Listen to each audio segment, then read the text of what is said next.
वह हॉस्पिटल में भर्ती था। सूख कर हड्डियों का ढांचा मात्र बचा था। पिछले 1 साल में सारी जमा पूंजी लग चुकी थी, मगर बीमारी थी कि ठीक होने का नाम ही नहीं ले रही थी। वह पत्नी से बोला, मुझे घर ले चल, अब इन सूखी हड्डियों पर पैसे लगाने से कोई फायदा नहीं है। पत्नी बोली, घर बेच दूंगी, मगर जब तक आप ठीक नहीं हो जाते मैं हार नहीं मानूंगी जी। वह भरी आंखों से बोला, घर मत बेचना, सर पर छत नहीं रहेगी तो तुम्हारा और बच्चों का क्या होगा। यह कहानी केशव की है। नौकरी छूट जाने के कारण वह मानसिक तनाव में रहने लगा था।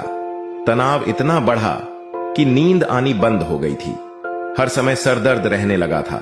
फिर और बीमारियां भी होने लगी। ब्लड प्रेशर, डायबिटीज और दिल की बीमारी ने भी घर कर लिया था। उसके शरीर पर कोई भी दवा काम नहीं कर रही थी। केशव की पत्नी मीरा कई हॉस्पिटल बदल चुकी थी, मगर कहीं भी राहत नहीं मिली। डॉक्टर का कहना था कि मरीज खुद ठीक होना ही नहीं चाहता। वह निराशा और अवसाद में घिरा हुआ है। सारी जमा पूंजी खत्म हो चुकी थी। गहने बिक चुके थे। घर में जितना भी महंगा सामान था सब बीमारी की भेंट चढ़ गया था। सारे रिश्तेदारों ने हाथ खड़े कर दिए थे। फोन भी नहीं उठाते थे। करीबी रिश्तेदारों में केशव के भाई थे, मगर उनसे केशव का मनमुटाव चल रहा था, इसलिए उन्हें खबर ही नहीं दी गई थी। शुरू में मीरा के भाई भाभी आते थे, थोड़ा बहुत पैसा भी दिया था, मगर बीमारी लंबी चलने लगी तो उन्होंने भी किनारा कर लिया था। अब वह अकेली संघर्ष कर रही थी। अर्धांगिनी थी वह उसकी। मरने के लिए अकेला कैसे छोड़ देती।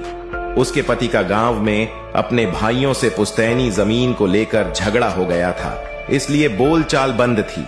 मीरा चाहती थी एक बार उसके भाइयों को खबर तो करे, मगर केशव ने साफ मना कर दिया था।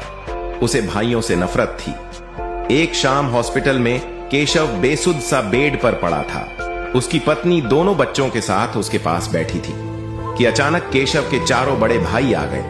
आते ही भाइयों ने कहा, इतना पराया कर दिया क्या रे? इतनी बड़ी मुसीबत में होकर भी याद नहीं किया। पता नहीं कैसे भाइयों को देखकर वह सुबक पड़ा, फिर जोर से रोने लगा। बड़ा भाई बोला, माना कि तू बंटवारे को लेकर नाराज था, हक की लड़ाई को लेकर नाराजगी अलग चीज है रे, मगर मुसीबत में भाइयों की ताकत तुमने आजमाई ही नहीं। फिर केशव के आंसू पोंछते हुए भाई ने कहा, मगर अब तू फिक्र मत कर, हम आ गए हैं, अब सब ठीक हो जाएगा।